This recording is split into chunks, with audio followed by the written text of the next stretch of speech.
Ah, Anong araw po ngayon ulit? Black Friday daw. Ba't ba nagkaroon ng Black Friday? Di ba, in commemoration sa Holy Week natin. And alam po natin na as Christians, mahalaga po sa atin yung commemoration ng season na to. Kaya naging holiday kasi ibig sabihin meron tayong nilulook into something sa mga araw na ito. And syempre po, hindi naman mafulfill ng Panginoong Jesus yung pangako niya kung hindi dadanas sa kanyang pagkamatay dun sa cross ng Calvary.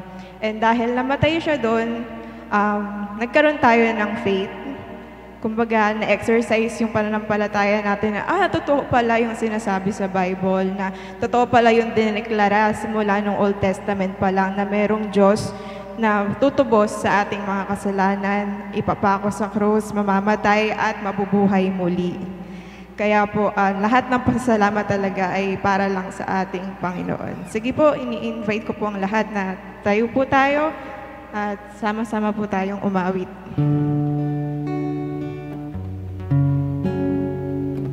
Alam, nanginginig ako.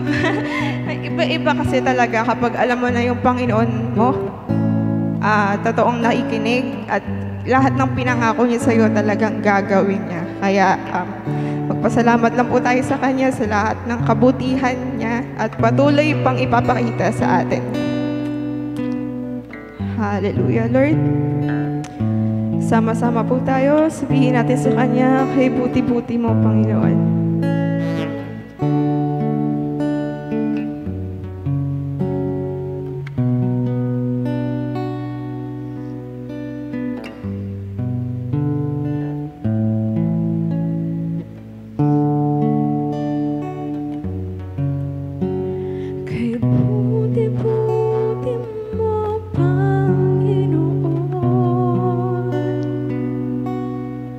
Sa lahat ng oras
Diyos at Panginoon. Tunay ngang ika'y walang katulad, tunay ngang ika'y di nagbabago. Mabuti ang Diyos na sa akin nagmamahal. Pinupuri, sinasamba kita. Dakilang Diyos at Panginoon. Tunay ngang ika'y walang katulad, tunay ngang ika'y walang katulad, tunay ngang ika'y di nagbabago. Mabuti ang Diyos na sa akin nagmamahal.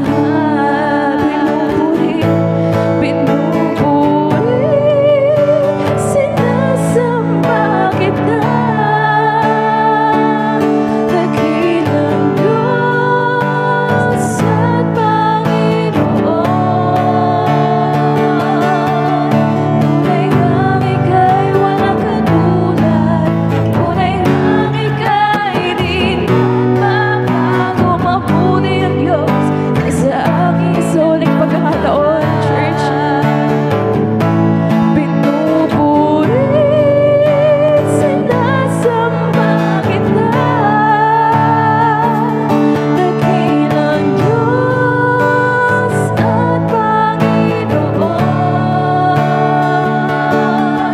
Tunay ngang ika'y walang katulad, tunay ngang ika'y di nagbabago. Mabuti ang Diyos na sa akin nagmamahal.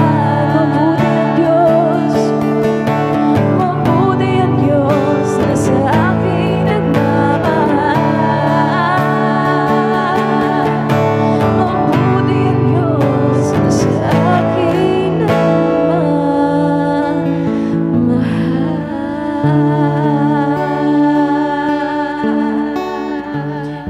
Yes, Lord, we acknowledge na Ikaw yung Diyos na nagmamahal sa amin, sa aming buhay, simula pa lang, Panginoon, nung pinanganak kami, alam namin, Lord God, na may plano ka na sa amin.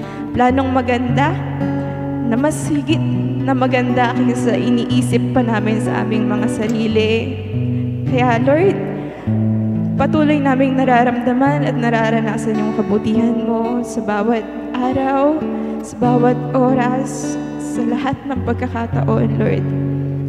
Ang nagiging mahirap man po minsan ang sitwasyon, pero dahil nandyan ka, alam namin, Lord, na may pag-asa. Palaging may pag-asa. Palaging may pag-asa sapagkat Ikaw yung Diyos na buhay, sapagkat Ikaw yung Diyos na nakakarinig at nakakakita, nakakaramdam sa bawat hinaing ng iyong mga anak. At Lord, we believe na ang plano mo para sa amin ay maganda. You promised us with so many things, Lord God, with so many good things na hindi na minsan kayang maintindihan ng aming isip kung paano mangyayari yung mga bagay na to. Pero Lord, you are great, you are mighty, you are all powerful, Lord God. Ano pa nga po bang hanapin namin o hihintayin namin sa ibang tao kung ang Diyos namin mismo nasa Kanya na ang lahat?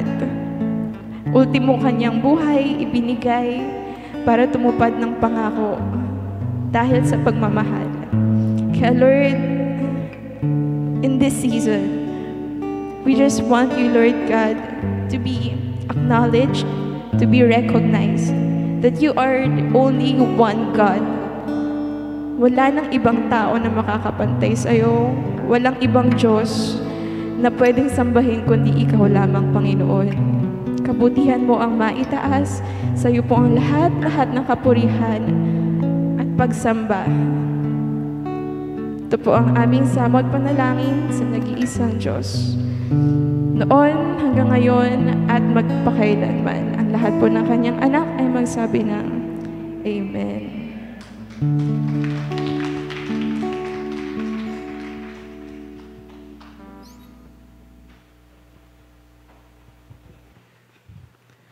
Sige po, makakaupo po muna ang bawat isa.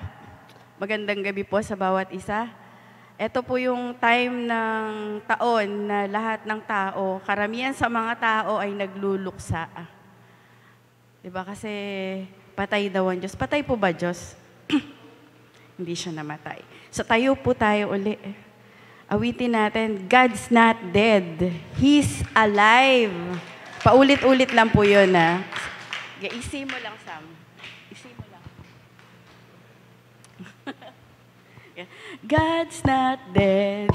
He's alive. God's not dead. He's alive. God's not dead. He's alive. I can feel Him all over me. Buhay po siya. God's not dead. He's alive. God's not dead. He's alive. God's not dead.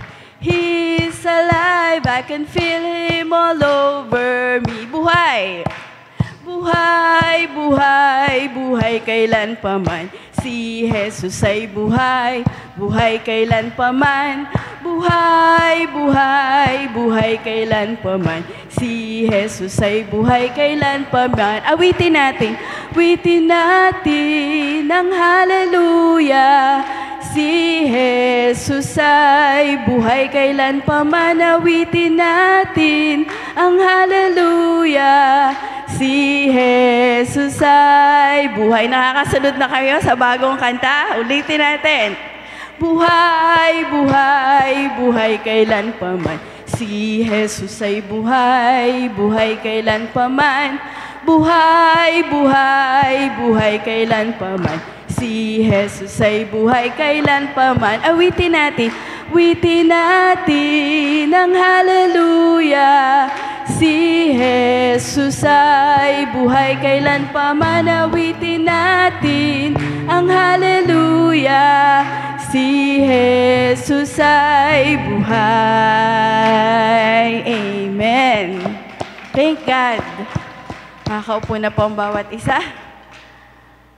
Buhay. Buhay po ang Diyos at mananatiling buhay ang ating Panginoon.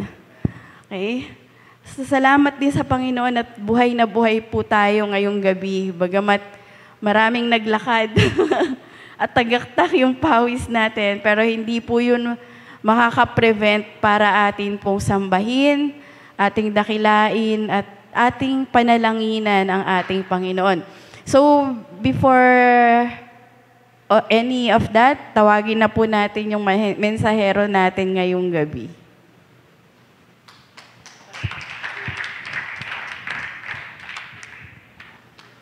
Wala ba siyang mic?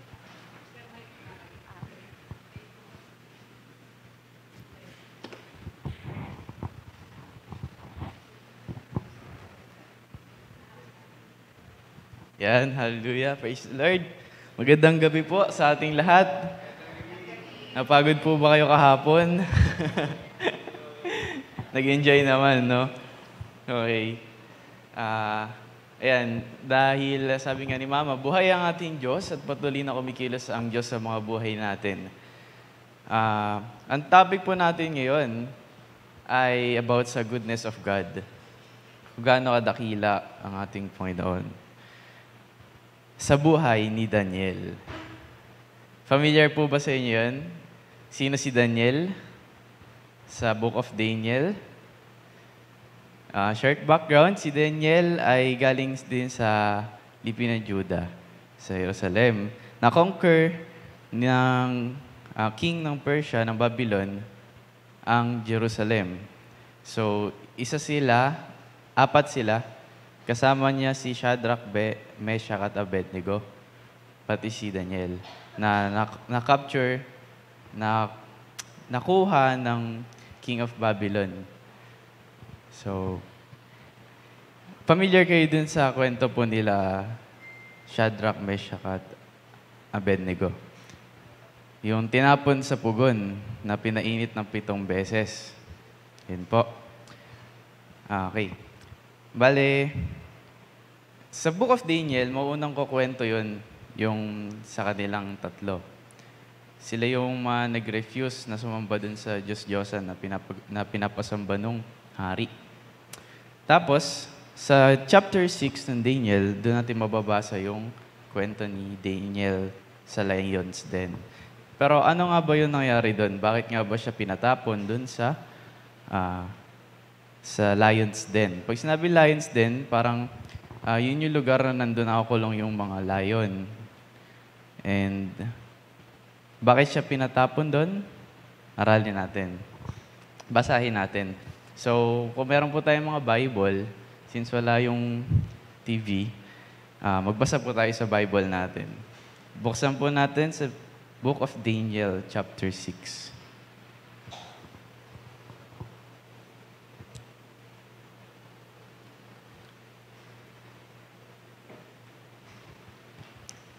Okay na po, nabuksan na po natin sa chapter 6. Sige po. Sa Tagalog, basahin po natin. No? Verse 1. Magbabasa lang po muna tayo. Himay-himay natin ng konti.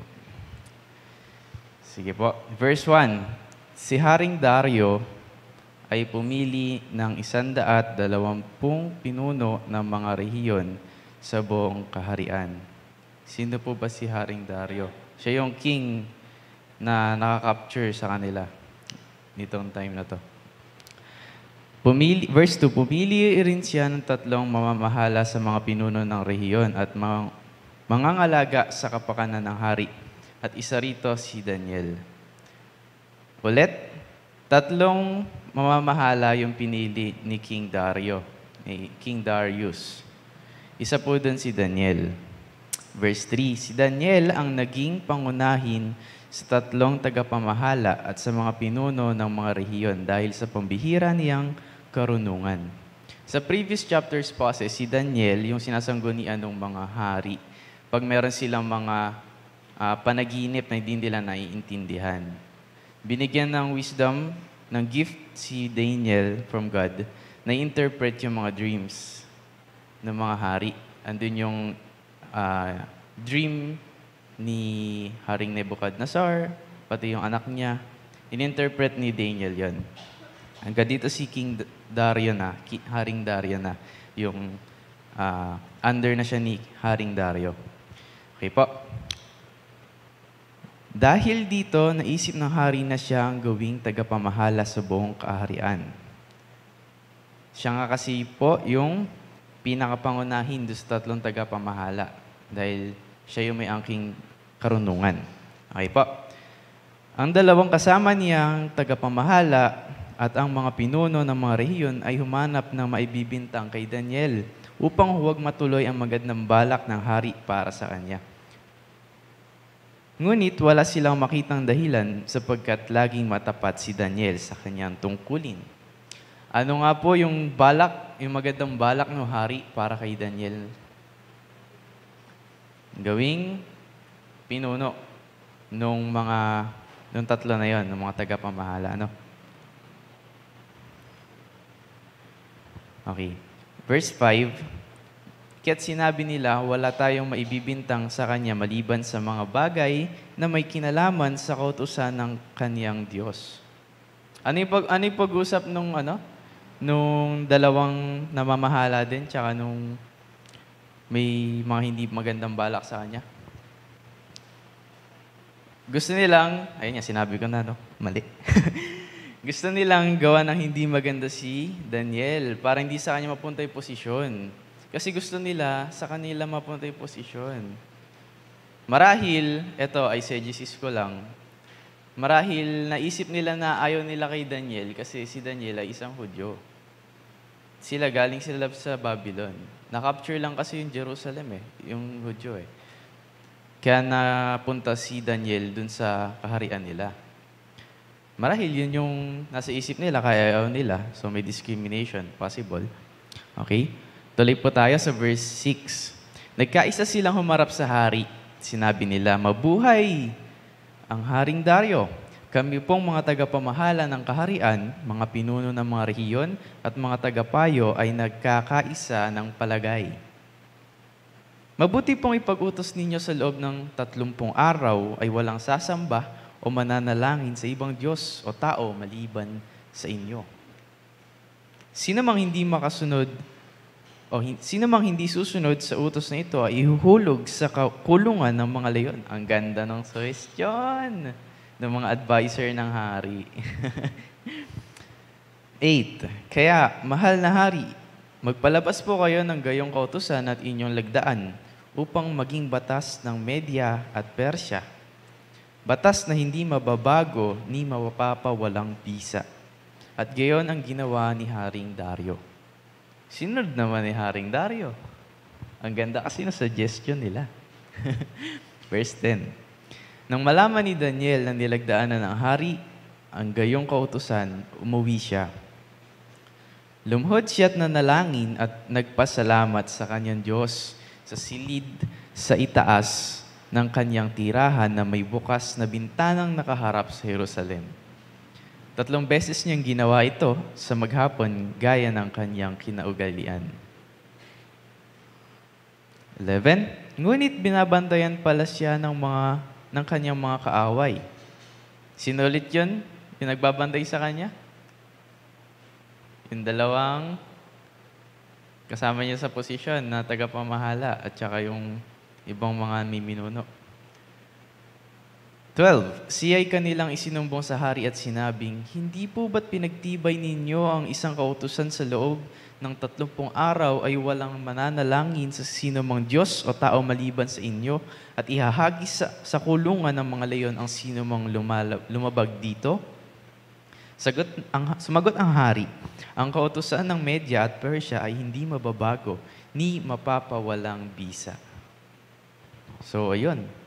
Sinabi na nila dun sa Haring Dario.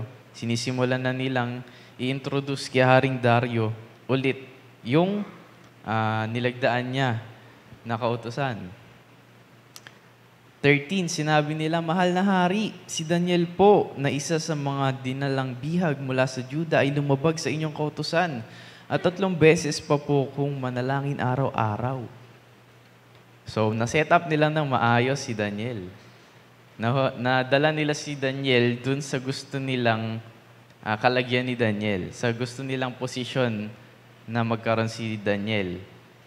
Kundi, yun yung posisyon na may patapon siya sa lion's den. Diba? Initially, ang gusto ng hari is ilaklok siya sa posisyon na hindi nagustuhan nung dalawa. Ngayon, nilagay nila si Daniel sa posisyon, sa sitwasyon na alanganin para hindi matuloy yung balak nung hari para kay Daniel. 14.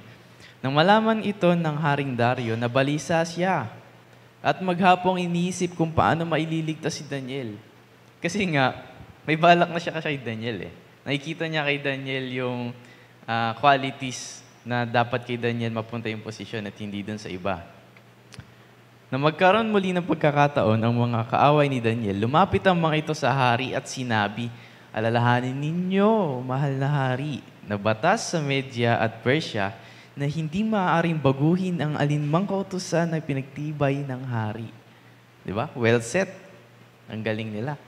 Nadali nila si Daniel. Pero nadali ba talaga nila si Daniel?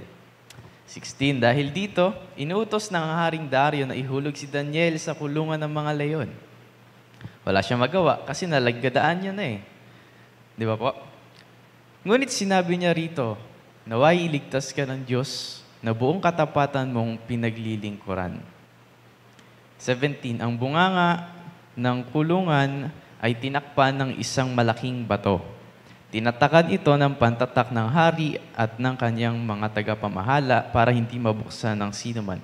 So, sa madalit salita, walang way para maka-escape si Daniel.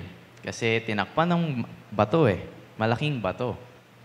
At tinatakan ng pantatak ng hari kasama ng tagapamahala. Siguro yun yung seal nila na yun yung palatandaan na ito talagang may nakakalagay dito, may tinapon dito, at itong bato na to ay nilagay dito para hindi makaalis yung tinapon dito. No? 18, ang hari naman ay umuwi sa palasyo. Ngunit magdamag itong hindi makatulog. Hindi siya tumikim ng pagkain at ayaw rin niyang paaliw. Nawalan siya ng gana. So, madalit salita.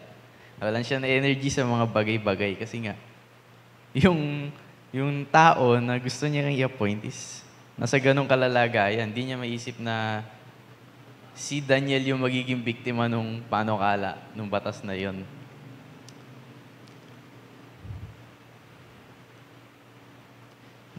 Kinabukasan na, maagang nagbangon ang hari at nagmamadaling pumunta sa kulungan ng mga leyon. Verse 20, pagdating doon, malungkot siyang tumawag, Daniel, tapat na lingkod ng Diyos na buhay. Hindi ligtas ka ba niya sa mga leyon? Imagine, lions din, mga leyon. Sa wild nga, di ba, ang lion ang hari ng kagubatan. Paano pa kaya dito na nakakulong lang sila? Gaano sila kagutom, gaano sila kabagsik, di ba po? Basahin natin. 21, sumagot si Daniel, mabuhay ang hari! Wala pong nangyari sa akin sapagkat ang bibig ng mga leon ay pinatikom ng mga anghel na isinugo ng aking Diyos. Ginawa po niya ito sapagkat alam niyang wala akong kasalanan, hindi nagawang masama laban sa inyo. Di ba nga kasi, kaya nga napipisil ng hari si Daniel kasi siya yung nasa kanya'y qualities. Di ba? At sabi nga dito, wala naman siyang ginawang masama laban dun sa hari. Verse 23, dahil dito labis na nagalak ang hari at iniutos na iahon si Daniel mula sa kulungan ng mga leon. Nang siya maiahon na, wala silang nakita kahit man lang bahagyang galos sa katawan ni Daniel, sapagkat nagtiwala siya sa kanyang Diyos. Ang mga nagbintang kay Daniel ay pinahulog ng hari sa kulungan ng mga leyon, pati ang kanilang mga anak at asawa. Nadamay pa yung pamilya. Hindi pa sila halos sumasahid sa kulungan, ay nilaban na sila ng mga leyon. Bakit kaya? Sila yung nahulog sa bitag nila. Hindi si Daniel talaga. Di ba po? Ano yung makikita natin doon? Ay, tuloy muna natin. Pagkatapos, sinulatan ni Haring Dario ang lahat ng tao sa bawat bansa at wika sa buong daigdig. Sinasaad sa sulat, sumainyo ang kapayapaan. Iniutos ko sa lahat ng aking mga nasasakupan na matakot at gumalang sa Diyos ni Daniel. 28, at naging matagumpay si Daniel sa panahon ni Haring Dario at sa panahon ni Haring Ciro ng Persya. Ayan, ano po makikita natin dito, no? Bakit kaya kinain ng mga leyon yung mga pinatapon bukod kay Daniel? Bakit si Daniel hindi kinain ng mga leyon? Samantalang di pa daw nakakasayad sa ilalim, sa ibaba. Nilamon na ng mga leyon. Nilapa na. Kasi po, ang ating Diyos ay God of justice. Alam niya lahat ng bagay, all-knowing siya. And yung mga ganitong pangyayari, hindi makakalusot kay Lord. And alam niya kasi din yung, alam niya yung will niya sa buhay ni Daniel eh. Gagamitin niya si Daniel eh. Di ba po? Ginagamit niya si Daniel at si Daniel ay tagasunod niya. So bakit niya papabayaan si Daniel? Di ba po? Ano pa po makikita natin? Si Daniel, hindi siya natakot doon sa panukala na nalagdaan ng hari. Doon sa sinulsul nung dalawa, or may mga kasama pa sila, di ba? Hindi siya natakot. Kasi ang sabi, walang ibang sasambahin sa loob ng 1 buwan. Pero nung mismo nadinig niya yun, nag-pray siya. Hindi siya natakot. Bakit kaya hindi siya natakot? Kasi alam niya po na ang Diyos niya ay ang tunay na Diyos. Hindi yung gustong ipasamba sa Kanya o sa kanila. Di ba po? Kasi kilala niya yung Diyos niya. Ang tanong, pagbasa natin nangyari yun, dumating tayo sa point na yun, kilala ba natin yung Diyos natin talaga? Kasi mahalaga po na kilala natin yung Diyos natin. Kasi kung hindi natin kilala yung Diyos natin, baka hindi natin siya talaga kayang sambahin. Kasi hindi natin siya kilala eh. Ano mo siya sasambahin? Baka hindi totoong pagsamba yung nagagawa natin. Di ba po? Okay. Ano po yung makikita natin pa dito? In times of trouble, God wants us to first believe in Him. Pag tayo dumadating sa mga trouble, sa mga circumstances, sa mga problema na kinakaharap natin, ang gusto ni Lord makita sa atin na niniwala tayo sa Kanya. He wants us to believe in Him. Tulad ni Daniel, nakita natin na talagang naniniwala si Daniel sa Diyos. Pangalawa, God wants us to have faith in Him. Nakita natin na si Daniel ay nananampalataya sa Diyos. Bakit? Kasi nga, kakalabas lang ng utos, hindi niya sinunod. Kasi meron siyang Diyos na totoo na kailangan niya at dapat niyang sambahin. Kailangan niyang manalangin. Di ba po? Pangatlo, in times of trouble, God wants us to pray. Kailangan manalangin. Gusto ni Lord na nakita tayo na nananalangin. But take note, hindi lang po sa tuwing nasa alanganin tayong sitwasyon o may mga problema o may pinagdadaanan tayo dapat manalangin. Kasi dapat nga po, ang relasyon natin sa Diyos is matibay. And paano tayo mapagpatibay ng relasyon kung hindi tayo nagko-communicate, kung wala tayong komunikasyon? And prayer is our communication to God. Di ba po? So, hindi lang dapat sa tuwing may mga problema o may pinagdadaanan tayo na nanalangin. Pero in this case, specifically, sa case ni Daniel, yun yung ginawa niya. Dahil nandun siya sa sitwasyon na yun, nanalangin siya. And ano pa po yung makikita natin kay Daniel? Or tayo, kung tayo is nandun sa part ng buhay natin na may pinagdadaanan, ano pa yung dapat nating gawin bukod sa maniwala, manampalataya at manalangin? So, tingin niyo po. Kailangan, dahil naniniwala ka na, nananampalataya ka na at nanalangin ka na, maging kalmado ka. Di ba? Imagine si Daniel nandun sa lion's den. Mga maraming lion. Pero, natakot ba siya? Mayroon na siyang Diyos eh. Mayroon na magliligtas sa kanya eh. Tayo, sa buhay natin po. Di ko po alam kung ano po yung mga pinagdadaanan nyo ngayon o pinagdaanan nyo before. Kung meron pa kayong nasa isip nyo or nasa puso nyo na pinagdadaanan nyo ngayon na mabigat, gusto pong sabihin sa inyo na maging kalmado po kayo. Maging kalmado po tayo. Kasi kinast mo na kay Lord lahat ng mga pinagdadaanan mo eh. Lahat ng worries mo eh. Mga battles mo eh. Nilapit mo na sa Kanya eh. So, there's no reason for you or for us na matakot pa, mag-worry pa. Dapat kalmado na tayo kasi alam natin nakikilos ang Diyos at kumikilos ang Diyos sa buhay natin. Di ba po? Sa lahat ng pinagdadaanan po natin, personal or interpersonal, what I mean dun sa interpersonal, yung relasyon natin sa ibang tao, or as a community, halimbawa dito sa church, may pinagdadaanan ng church, maging kalmado tayo. Kasi ulitin ko po, wala nang reason para matakot tayo or kung ano pa maramdaman natin o isipin natin. Kasi si Lord is kumikilos naman sa panig natin. Di ba po?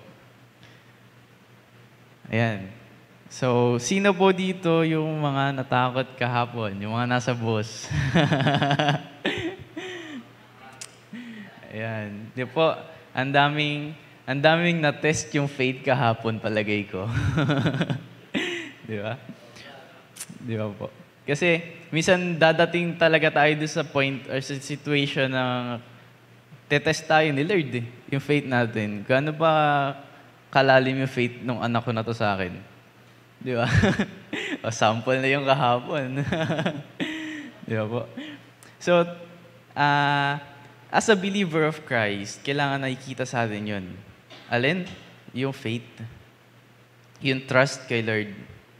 At yung relasyon natin kay Lord. Di ba po?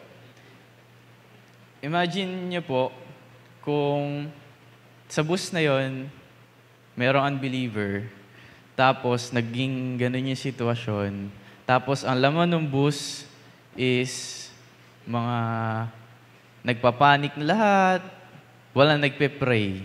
Sa tingin niyo, ano mararamdaman ng unbeliever na nasa bus? Kakabahan siya lalo. Di ba po? Pero kung andun ang mga mananampalataya ng Diyos at nananalangin, di ba po? Ano mararamdaman ng believer? May enlighten siya. Kakalma siya. Yun yung gusto ng Diyos na maramdaman natin. Maging kalmado tayo. Pero siyempre, sabi ko nga, dahil posible na isang test yun nangyari kahapon, hindi lahat no nasa bus na yun siguro is naging kalmado. Marahil merong mga kinabahan din talaga. Kasi possible part of the test nga talaga eh. So ano kailangan gawin ng mga kinabahan na yun? Kailangan yung kumalma. Kailangan i-exercise natin yung faith natin. Paano? Through communication and pagbabasa ng Bible. Kasi wala na may ibang way eh. Kung makikinig lang tayo na makikinig sa nagsasalita sa harap or kung kahit kanino man, possible ma-exercise yung faith pero hindi ganun eh. Iba yung ikaw mismo. Yung it's between you and God talaga. Yung personal talaga na communication sa Lord. Iba yun sa nadidinig mo lang eh. Kasi pag kasi nakikinig ka lang, bawa kung may sinasabi ko sa inyo, hindi naman po lahat ng nasasabi ko na tatandaan nyo eh. Pag tinanong ko po kayo, imposible na masabi nyo lahat ng sinabi ko eh, na na-observe nyo eh. Kaya mahalaga din yung nagtitake note. Yung, bawa may ballpen kayo, papel, sulat kayo, or sa cellphone nyo, may notes, pero patayin nyo po yung data kapag pag nakikinig kayo. Bawa sa Sunday service, sa preaching, wala kayong notes, wala kayong cellphone, wala kayong ballpen, wala kayong papel.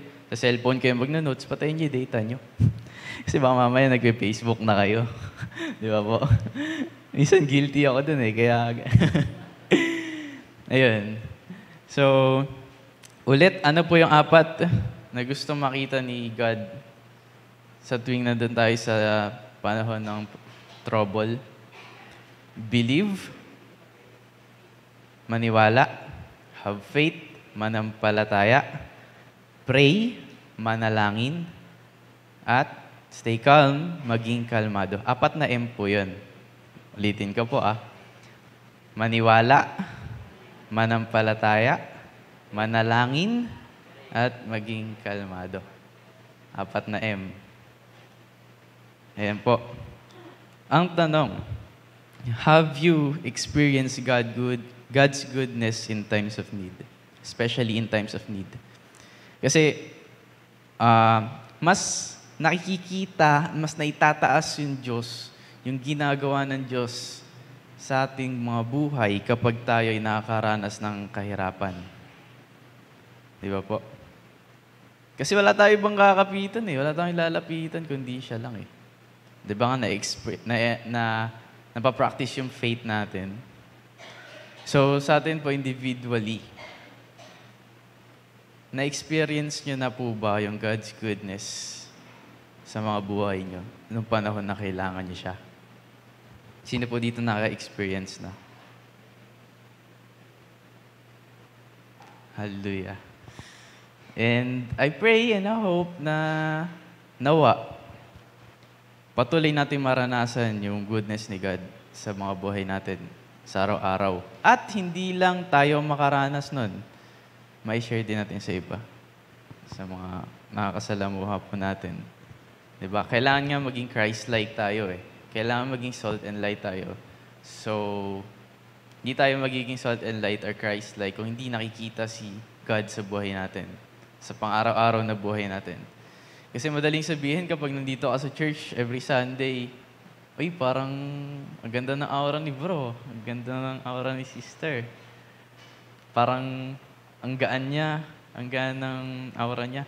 Parang nakaka-encourage na pumunta siya sa church or makasama siya sa church every Sunday. Pero paano po kaya yung buhay natin sa buong week? Nakikita po kaya si Lord sa buhay natin? Ayan, napapatanong din ako sa sarili ko eh. Baka mamaya may ganun din ako eh. Na namimiss ko pala na sa isang maling decision ko pala or sa isang maling gagawin ko is makakatisod ako ng tao. Na hindi ako nagiging Christ-like. Baka what do you call that? Imbis na mapalapit ko sila sa Diyos, makasama pa nila ako sa paglayo. So, kailangan watch din natin yung sarili natin. Di ba po? So, nalalayo na ako sa topic, goodness of God. Salamat po sa mga buhay nyo at sa buhay ng bawat isa na nandito na nakaranas na ng goodness of God. And, ayun nga, tulad sinabi ko kanina, nawa magpatuloy po na maranasan natin. At hindi na tayo maalis dun sa binigay ng Diyos na linya na tatahakin natin. Kasi ito na, nararanasan na natin yung goodness of God eh. Di ba? Bakit pa tayo aalis? So, ayun po. If may gusto pong mag-testimony about sa goodness of God na nangyari sa buhay nila, pwede po. Malaya po kayo. Kung may nilalapitan, hinihipo si Lord dito, huwag po kayo mahiya. Gusto niyo po ngayon Meron po ba dito?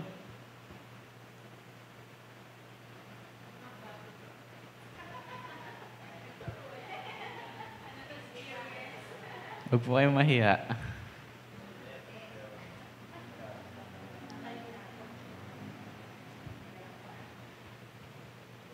Si Lord di nahiya eh.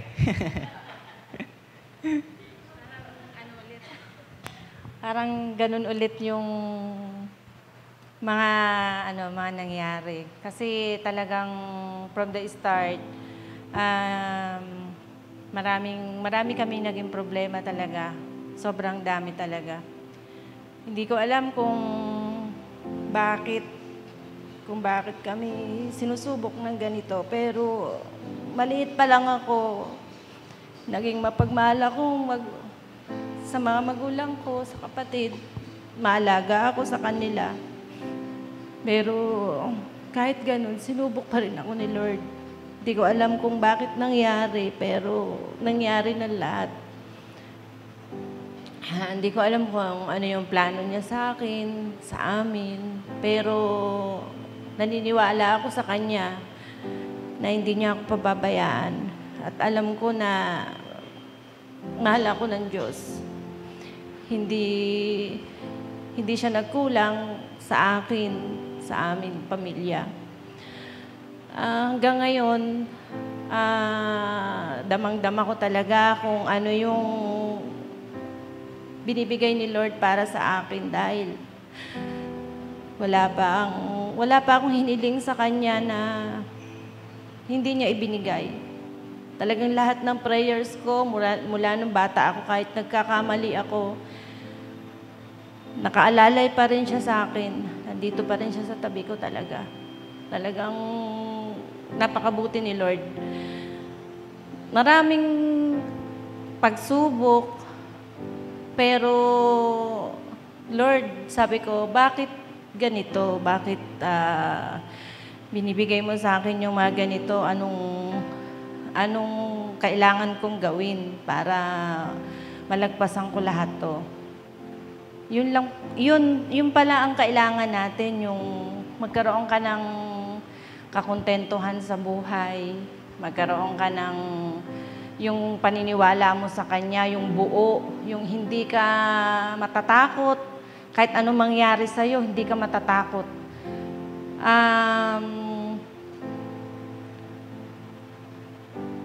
maraming beses na talagang wala kaming pera, di namin alam kung paano kami makakasurvive. Pero tingnan nyo naman kami, malusog, masaya. Wala kaming iniisip na problema, kahit ang daming problema. Nung una, ang dami kong iniisip, ang daming gusto ko. Ang dami kong gawin, gusto ko ganito, gusto ko ganyan. Gusto ko magkaroon ako ng ganito, gusto ko makatulong ako ng ganito. Pero ang pagtulong pala, hindi kailangan lang sa pera. Hindi yung pera lang ang mahalaga para makatulong ka sa mga tao. Kailangan mo lang na ipakita sa kanila na maging totoo ka. Kailangan na ipakita mo lang yung puso mo na malinis yung sa mga tao. Kahit na nagkakasala ka, pero yung pananaw mo sa buhay is maipakita mo sa kanila. So ako talagang ramdam ko talaga sa buhay ko ngayon na talagang si Lord lahat binibigay niya sa akin. Nung una, bago maoperahan si Brother Rodwin, ni Cinco, wala kami talaga. Pero sa awa ni Lord, pinrovide niya lahat. Nakalabas kami ng ospital, nagkaroon pa kami ng pera. Hindi ko alam kung bakit isang click lang, ayan na. So, yun yung ginamit namin hanggang sa gumaling si Brother Rodwin. So, ngayon, ang panalangin ko naman kay Lord, Lord, paano na kami ngayon? Ayaw naman kasi namin yung mayat-maya. Merong aantayin na lang namin, magpe-pray kami kung sino yung taong hihipuin para tulungan kami dahil sobrang bigat din naman para sa amin yun. Dahil sa buhay namin, sanay kami kami yung tumutulong. Pero ngayon, kami yung nananalangin kung sino yung taong hihipuin para tulungan kami, gamitin ni Lord. So, sabi ko sa kanya, Lord, kung ako'y dito na lang ako sa Pilipinas, bigyan mo ako ng trabaho. So, nangyari siya. One week before, tumawag sa akin yung boss ko ulit. Pinababalik ako doon. Kinukuha ulit ako. Pero sabi ko, teka muna, wait lang. Sabi kong ganun. Pinag-pray ko siya talaga. Sabi ko, Lord, bigyan mo ako ng trabaho dito para kahit na pang-araw-araw na pagkain, kahit na maliit na halaga, sabi kong ganun, tatanggapin ko kako. Napakabait ni Lord. Talagang sinagot niya lahat ng panalangin ko.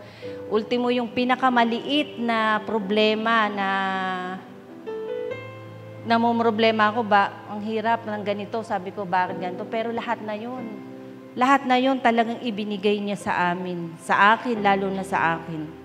Kaya ako naniniwala ako na si Lord talagang nandito lang sa tabi ko. Lagi lang siyang nakabulong.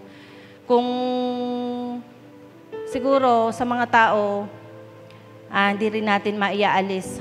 Minsan na merong mga masabi, pero wag yung tao ang tingnan natin kasi si Lord yung kausap natin, hindi naman yung mga tao. So, talagang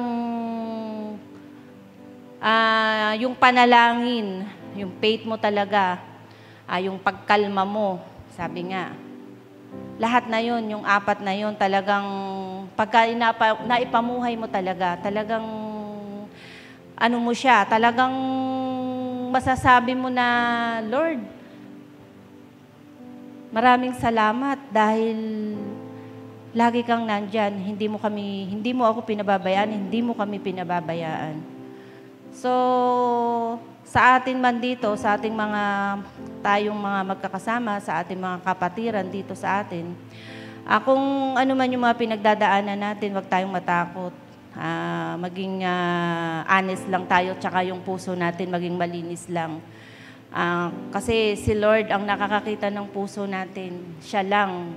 Kahit na si Brother Rodwin, si Sister Jenny, si Jenny, yan, as sister ko talaga, siya, nakikita niya kung ano yung puso ko, pero hindi pa rin niya nasasaliksik kung ano talaga yung nasa puso ko. Kasi si Lord lang talaga ang mayroong karapatan na malaman kung ano talaga yung nasa puso mo. Kaya ako nagpapasalamat talaga ako dahil napunta kami dito sa Gios.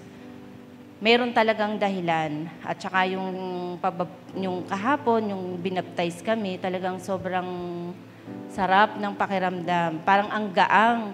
Parang, sabi nga, newborn ka talaga. Parang sobrang linis mo. Parang tingin ko sa sarili ko, yung parang umaangat ako. Yun yung pakiramdam ko nung kahapon, nung nabaptize kami. Parang sabi ko, Lord, ito na yung iniintay ko na matagal na maramdaman ko na wala akong kinakahiya, wala akong kinakatakot. Proud ako sa sarili ko. Walang katulad, walang katumbas talaga. Kaya sana po sa atin po dito, sa mga kasama po natin dito, maging matatag lang po tayo lagi at saka kay Lord lang po talaga tayo lumapit dahil siya lang po ang nakakaalam. Siya lang po ang malalapitan natin. Siguro po hanggang dito na lang din po. Maraming salamat po dahil kahit paulit-ulit ko pong sabihin yung mga nakaraan, yung mga magagandang nangyari, pangit man o maganda, pero talagang yung pagtitiwala mo talaga, wag ka talagang bibitaw. Siguro nung hindi ako nakakakilala, doubt ako lagi. Doubt ako pero lagi tumatawag ako kay Lord. Kaya lang ngayon, iba. Iba na ngayon. Kumbaga sa ano ngayon, hindi na ako natatakot. Kahit anong mangyari, talagang alam ko si Lord, hindi ako pababayaan. Maraming salamat po ulit at magandang gabi po. Salamat po sa buhay ni Sister. And, ayan. Ayun nga po, tulad na sinabi ko kanina, si God kasi kumikilos talaga. Kaya kailangan, chill lang tayo. Huwag natin masyado damdamin yung mga problema na pinagdadaanan natin. Kasi nananampalataya tayo sa totoong Diyos. Sa tunay na Diyos, di ba po? At kumikilos ang Diyos natin. Ayan. Feeling ko meron pang inihipo ng Diyos dito. Ngayon eh.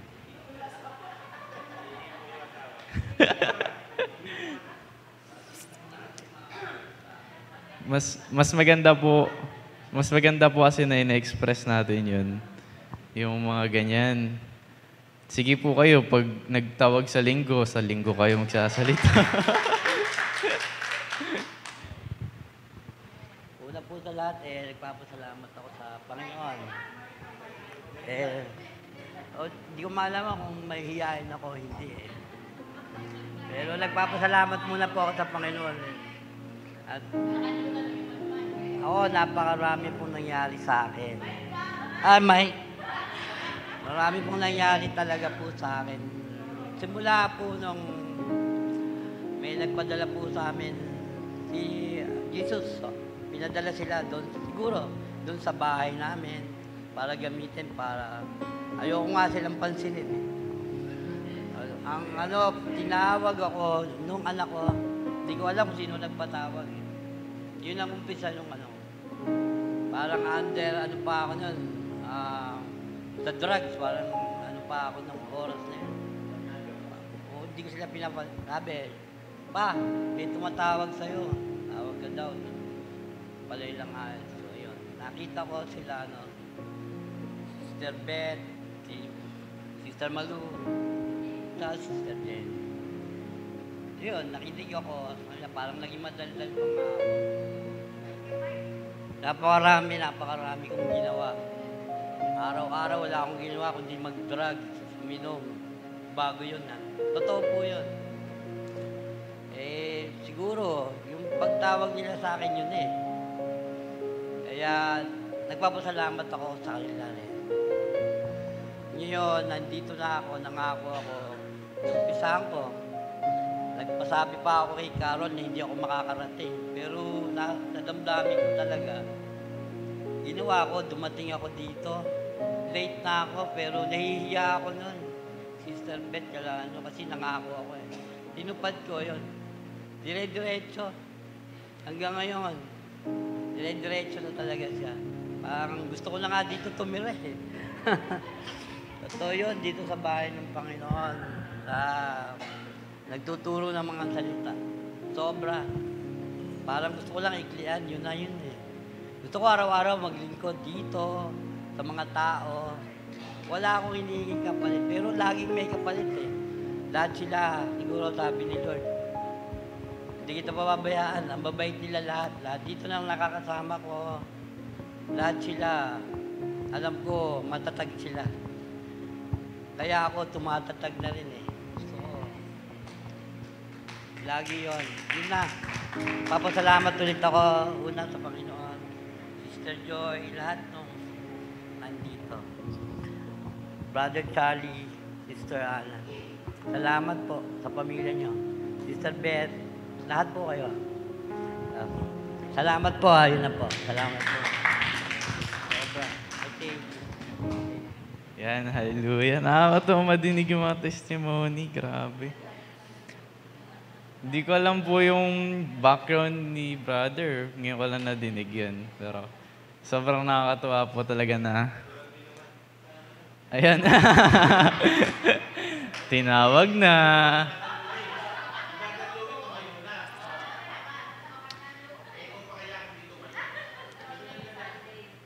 Gusto niya doon?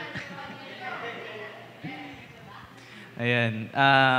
Anuin ko lang din po, daanan ko lang na saglit na yung mga ginagawa po natin dito sa church, brother, ginagawa po natin yan hindi para pag-servan yung tao or kung sino. Lagi po natin isipin na yung ministry, yung ginagawa po natin dito is para sa Diyos. Ginagawa po natin para sa Diyos. Hindi po para i-please yung ibang mga tao or what. And yung blessings na nakukuha or nagkakaroon tayo is possible na ginagamit lang ni Lord yung tao, yung mga tao, para magkaroon tayo ng mga blessing na yun. But ang bottom point is sa Lord pa rin po nagmumula. Kaya kay Lord pa rin po yung papuri talaga. Si Pastora po. Okay, hallelujah. Kala ko nagtataas ng kamay, magpapatotoo si Pastora eh. Kasama din si Pastora yan sa bus. Ayan. Sige po. Bago po tayo magwakas dito sa short na exhortation, mag-pray po tayo, no? Let's pray. Heavenly Father, God, Lord, thank you po sa araw na to. Sa bawat hininga na binigay mo sa amin mula kanina. Mula nung kami maliit pa, mula nung bata pa hanggang sa mga oras na to. Salamat, Panginoon, sa biyaya ng buhay, sa kalakasan, Panginoon. And sa mga pinagdadaanan namin, Lord, salamat sa mga problema na pinagdaanan namin. Salamat sa mga problema na nalagpasan namin. Salamat po. At sa mga problema na darating po sa buhay namin, Lord, salamat. Kasi Lord, Ikaw yung nagbibigay ng lakas sa amin para magpatuloy. Tulad nga po, sabi ko kanina, Lord, hindi ko po alam yung mga pinagdaanan ng mga tao na nandito ngayon. Hindi ko po alam kung gaano kabigat yung mga past nila. Pero salamat, Panginoon, dahil nandito po sila ngayon. Na ginagamit mo sila, na nangusap ka po sa nila, na kumikilos ka po sa buhay nila at binabago mo kami, Lord, araw-araw. Salamat po sa pagmamahal mo. Salamat po sa kabutihan mo, Panginoon, naming natatamasa. Sa iyo po, Panginoon, na lahat ng kapapurihan, kadakilaan, kaluwalhatian, Panginoon. Ito po aming panalangin. In Jesus' name we pray. Amen.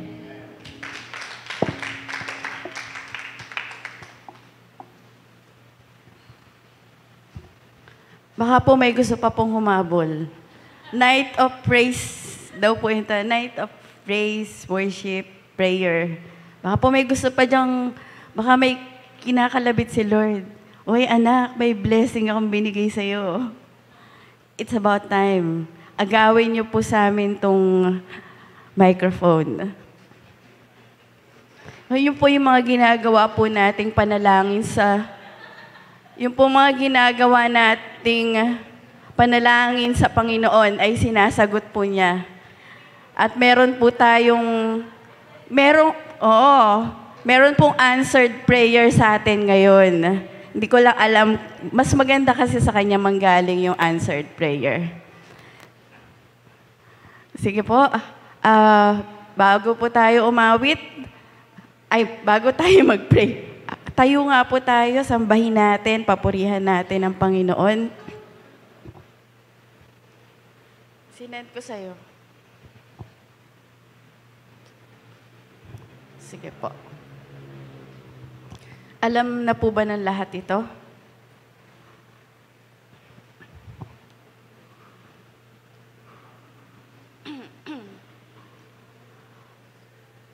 Alam na po. Sabi nga, God is good. Yung goodness ng Diyos, wala pong katulad. Yung goodness natin, pwedeng mag-fail.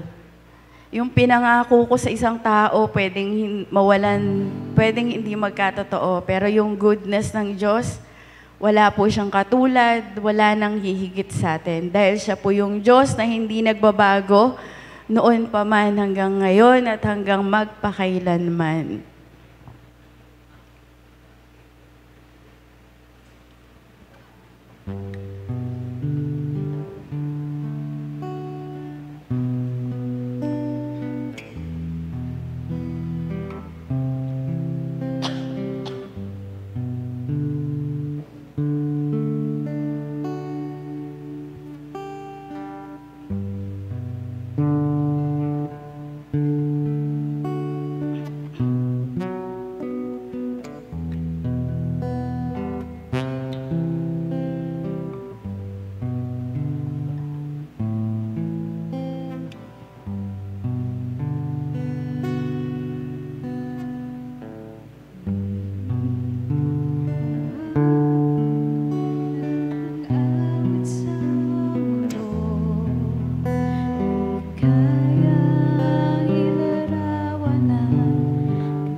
Wala nang papantay sa'yo. Diyos, noon pa man, maging ngayon at kailanman, sa habang panahon, wala kang katulad. Sa huling pagkakataon, sabihin natin sa Panginoon, wala kang katulad, Wala nang hihigit sa'yo, wala kang katulad, wala nang papantay sa'yo. Ikaw ang Diyos, noon pa man, maging ngayon at kailanman, sa habang panahon, wala kang katulad. sa habang panahon, Sa habang panahon, wala kang katulad. yes Lord, sa habang panahon, wala kang katulad, dakilang Diyos. Noon, iningatan mo po sila Daniel na nagtitiwala sa iyo ng lubos. Panginoon, nandito po kami sa iyong harapan. Nagtitiwala po kami sa nag-iisang Diyos na hindi nagbabago noon, ngayon at magpakailanman. Lord, pakalinisin mo po. Tingnan mo po yung aming mga puso, Panginoon, na merong pagpupuri at pagpasasalamat, pagdakila sa iyo at pag-asa. Umaasa kami, Panginoon, na lahat ng aming idudulog sa iyo sa pananalangin ngayong gabi ay tutugunin mo. Panginoon, nilalapit po namin sa iyo yung si Pastora Joy. Patuloy mo siyang biyayaan ng kalakasan, not only spiritually but lagi mo siyang protektahan, Panginoon. Financially, emotionally, spiritually, lahat, Panginoon. Ibigay mo po sa kanya at sa kanyang pamilya, maging kay Pastor Ercel, Panginoon. Patuloy mo siyang i-lead, Panginoon, sa ninanais mo sa kanyang buhay. At sumunod siya sa iyo, Panginoon. Patuloy mong i-provide lahat ng pangangailangan niya. Nilalapit din po namin sa iyo lahat po ng mga miyembro ng board, yung mga luma, gayon din po yung mga bago. I-open mo po lagi, Panginoon, yung mga puso nila. At kausapin mo sila, Panginoon, na ibigay nila yung the best nila para sa iyo. Para sa iyong iglesia, Panginoon. Na lahat ng ginagawa nila, Panginoon, remind them na ito po ay para sa iyo. Hindi para kanino man, kundi para sa iyo lang, Panginoon. Dalangin din po namin sa iyo yung pong nasa pastoral teaching ministry. Lord, we are nothing without you. Hindi po namin to kaya. Sa iyo lamang po kami umaasa at nagtitiwala, Panginoon. At Lord, alam namin na ngayon pa lamang namimili ka ng mga babae at lalaki na totoo, na gagamitin mo pa sa iglesyang ito, sa henerasyon na to, and even sa mga susunod na generation.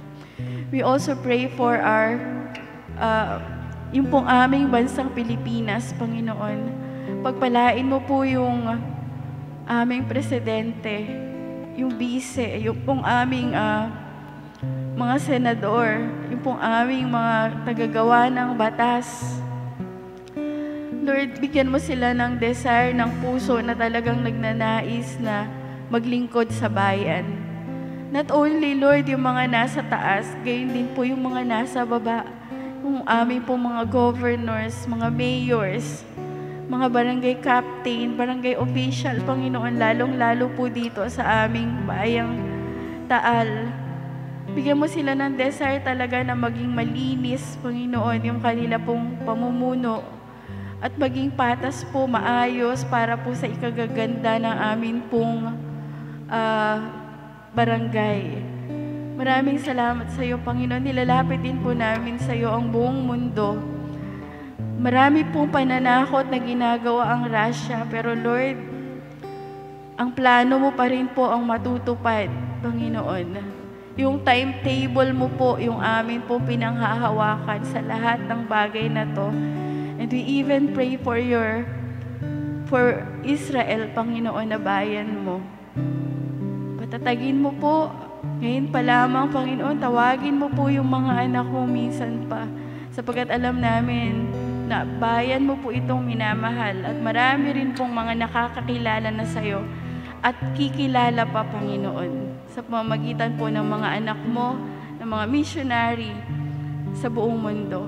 Salamat po sa iyo, Panginoon. Lahat ng aming dadalangin ngayong gabi, Panginoon, ay alam po namin na ipagkakaloob mo. Ito pong aming dalangin sa pangalan ng aming Panginoong Jesus. Amen. Amen. Sige po, makakaupo muna po bawat isa. Ano, may aagaw po ba ng microphone?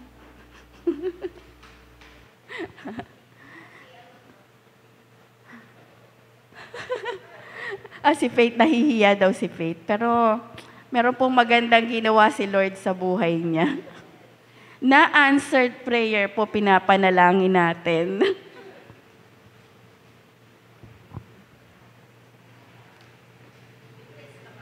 Ha? And so, gusto ko lang pong i-share yung goodness ni God sa exam ko po nung March 21. And so, thankful po ako kasi almost 3 months lang ako nag-review. Usually po kasi 6 months talaga nagre-review for the boards, ganyan. And sa 3 months po na yun, feeling ko nga po kulang kasi ang dami ko pong di talaga alam nung ni-review ko. Pero, ayan, thankful po ako sa mga nag-pray and may verse po na, may nag-send po sa akin itong verse na to and ayan, na-motivate po ako. Sabi po sa James 1, verse 5, if any of you lacks wisdom, he should ask God who gives generously to all without finding fault, and it will be given to him. Ayan, so I think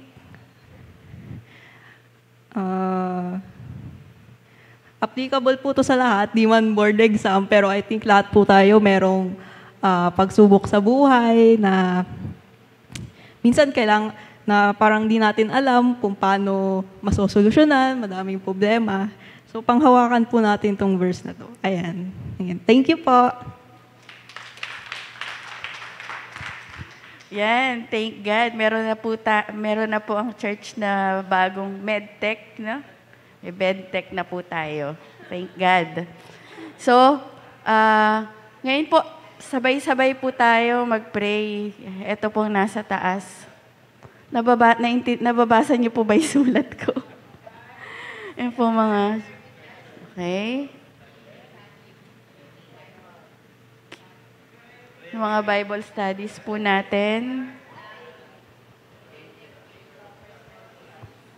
Panalangin po natin itong mga abogado natin na maging talaga concern and po mga papers natin na makompleto, then yung mga representative, karunungan at ng Lord. Po, sige po, pwede po ba tayong magsabay-sabay pag-pray po natin ito?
mag-group po tayo ulit.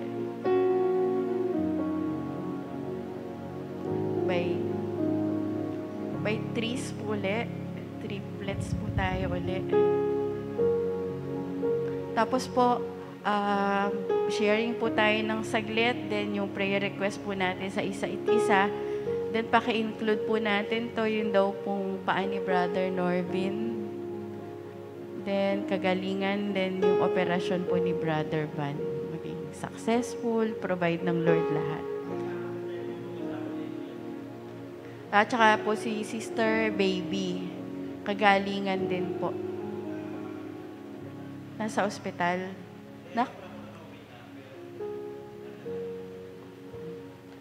Pakisama niyo na rin po ako. Inuubo ako.